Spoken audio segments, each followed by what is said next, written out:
Hello, Maroon and Go Family Connection. My name is Ron Jackson. I'm the Associate Dean for Students for Off-Campus Student Relations. Welcome, and we just want to have a little conversation with you about moving off campus. I brought some of our community ambassadors and our Assistant Director to be with you to give you some insights on what students need to know about moving off from campus. So we're going to start with Lauren and do an introduction, and then we will come over to our community ambassadors, and then we'll basically just launch into some conversation questions about what it takes to be ready to move off campus.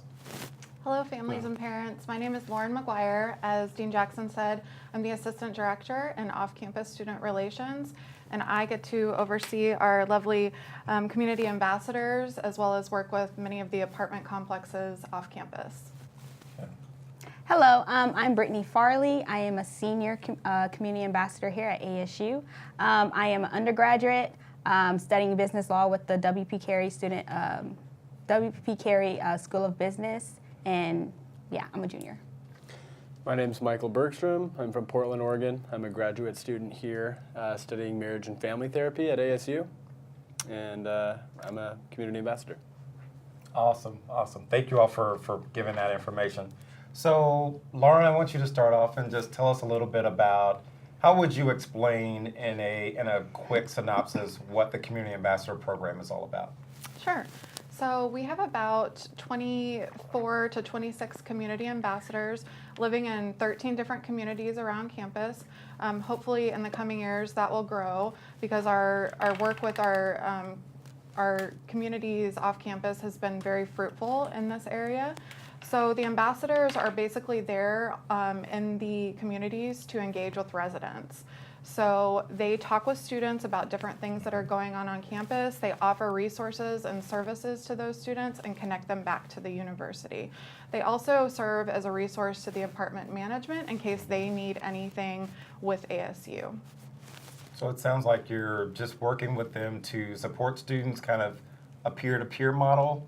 Absolutely. And it's the it best sounds way to like get it's boosting success for the students. Absolutely. That's our number one goal. Okay. Very good. So, Michael and Brittany, tell us a little bit about how you all assist students living off campus in your role.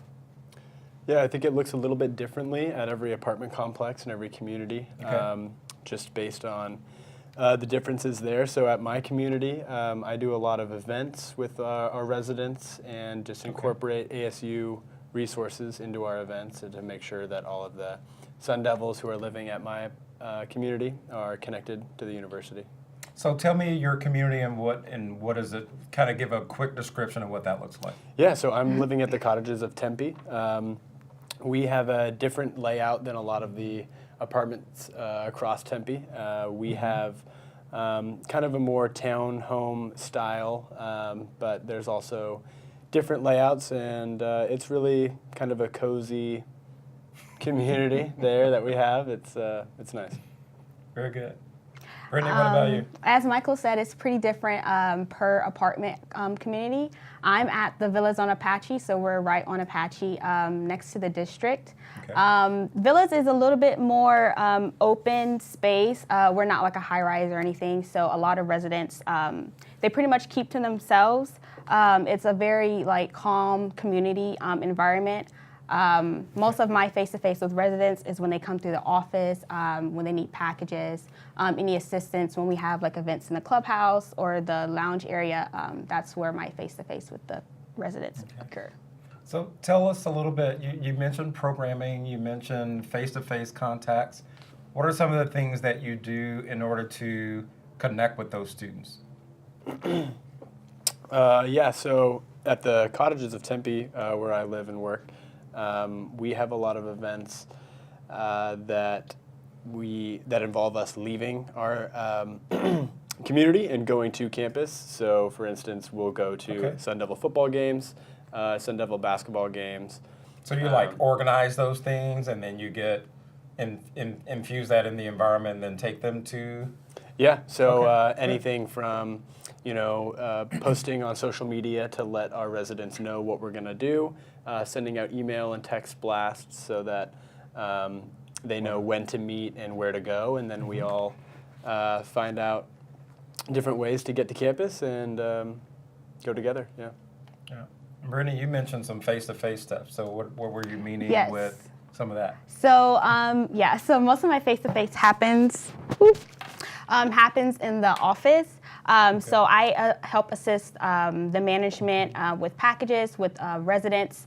Most times if I want to get something out, like an event that's happening on campus, I'll use our handy-dandy whiteboard, and I'll like list the different upcoming events like basketball games, just some events on campus that I feel like some students should know about, to get them to go there. That's where most of my interaction occurs. Just talking with them, letting them know, hey, like there's a game this Thursday, Friday, Saturday. Are you interested in going? Are you going with any friends? Just to get the word out and to get them there. Yeah, sounds really, really good, and I'm glad the university is doing that. So, this is for any of you. How do you all know that all these connections? I mean, how do you know what all these events are and where they're being hosted, and how does that work out? Well, we'll get emails from Ron and Lauren. So we'll get emails from them saying different events that are happening around campus that are great opportunities to get students to go to. Sometimes just looking it up on our own. We're actually part of committees in our staff meetings and amongst our group. So we have like different communities to keep us involved and more aware with different events that are happening on campus.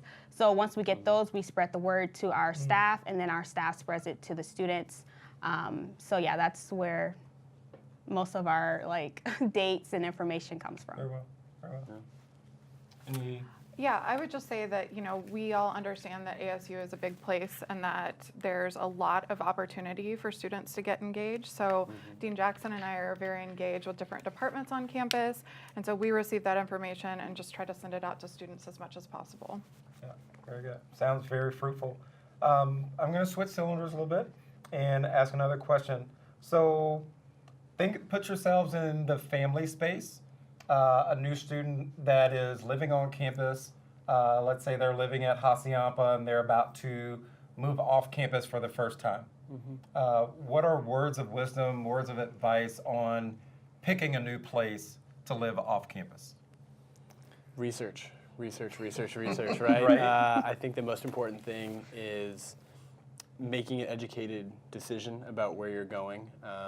It's important to consider everything from how close it is to campus, what the cost of rent, utilities are going to be, but also, logistical aspects like, is there what's parking going to cost, and is there laundry in their unit, or do they have to go elsewhere for that, and things that are kind of taken care of for you in the dorms.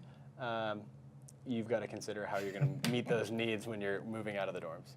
Yeah. So it sounds like a whole different life. There's the dorm life, and then when you move off campus, you're a little bit more on your own. Yeah. So you have to think about those things. Absolutely.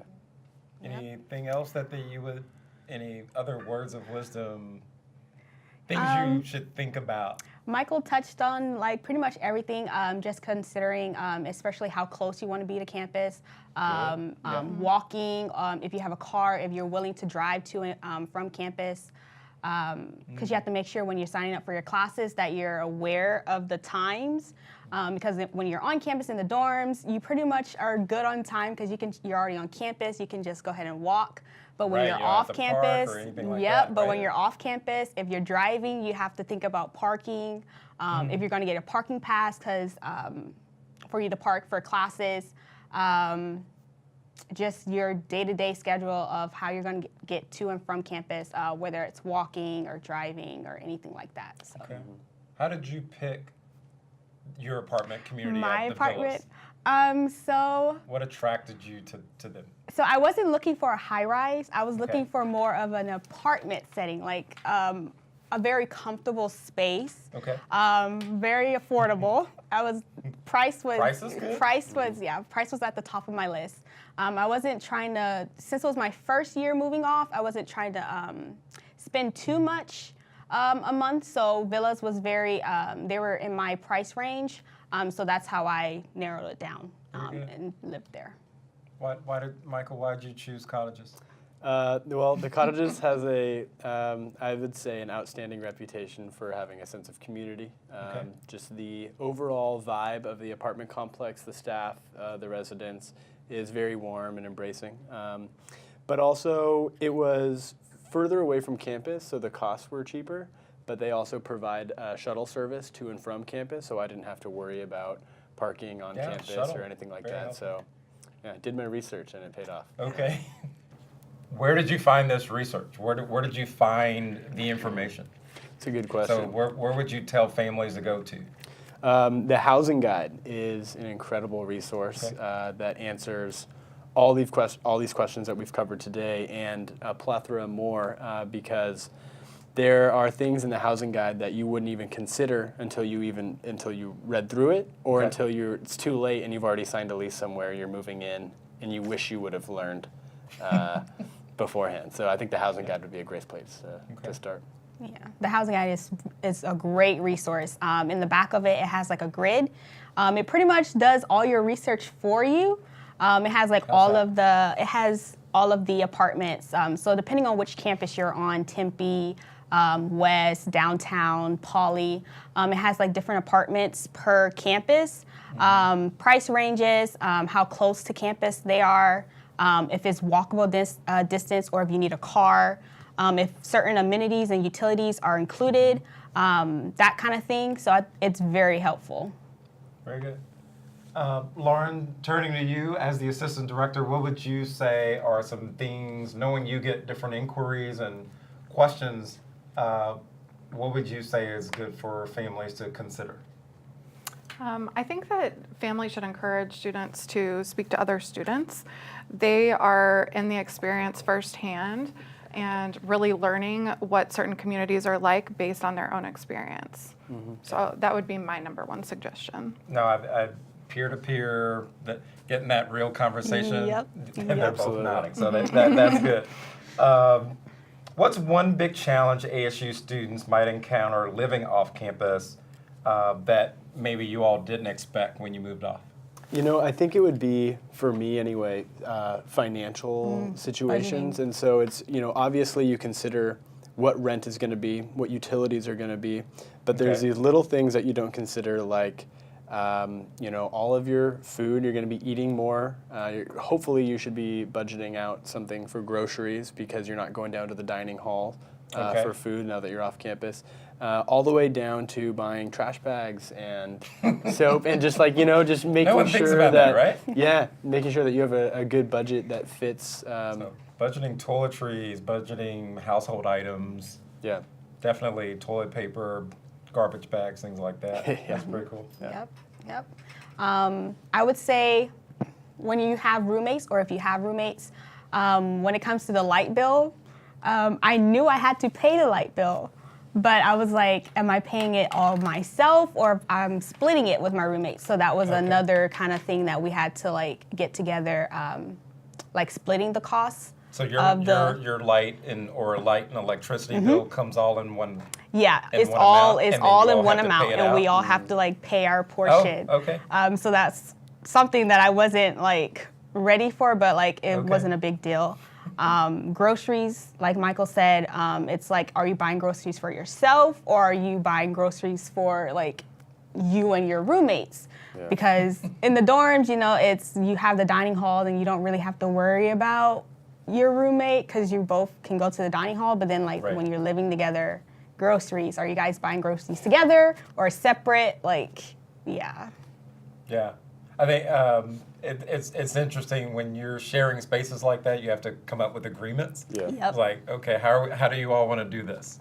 So kind of like a roommate agreement. Yep. Mm-hmm. You all have those conversations. Some sort of verbal or non-verbal contract. You need to have it stated somewhere that you can't touch my food, or I can't come in my room at this time, or whatever. So just establishing some boundaries are healthy. Okay, so boundaries, that's very, very helpful. We're at the end of February. I don't know where you are as far as where you're going to live next year. How soon should families be making decisions about where their student is going to live, and when do places begin to fill up? Right now. Right now. Please. Right now? Right yeah. now, right now. At least start thinking about it right now. Okay. Because you should, families should open up this conversation with their Sun Devil and talk about what the student wants out of their living arrangement for the next few years, but also, what the family can provide financially for them, and like just opening it up to where it's a dialogue and everyone has a say, and just thinking about it right now, because they'll start filling up as time goes on, and if you don't have a place by the time school's done in May, you could be in trouble. Yeah. So Tempe begins to really fill up by Yes. May, Yeah. and then probably the closest ones are the ones that fill up first, and then it Yep. kind of filters Right. out. Yeah. So have you all already made your decisions on where you're going to live? Yes, I'm still staying at my Okay. current apartment villas. Already renewed my lease, so I don't have to do too much moving. I'm just good where I am. Less Okay. stress. Less stress, yes. Yeah. And the adult life is setting in for me, so into a house, out of the apartments and into a house for me. Okay, our grad student. Yes. Anything else that we want to make sure that we share with families that would be helpful for them to, just be successful when they move off campus? I would say definitely just still be there as a guide, because even though they still are you guys are making this decision together for them to move off campus, still be a Right. guide for them, because it's still kind of new. So they still may need a couple reminders like, oh, rent's due or your lights due, like do you have groceries, that kind of thing. Since it's new, you still need to be a guide for them, at least for the first couple of months. Okay. So yeah.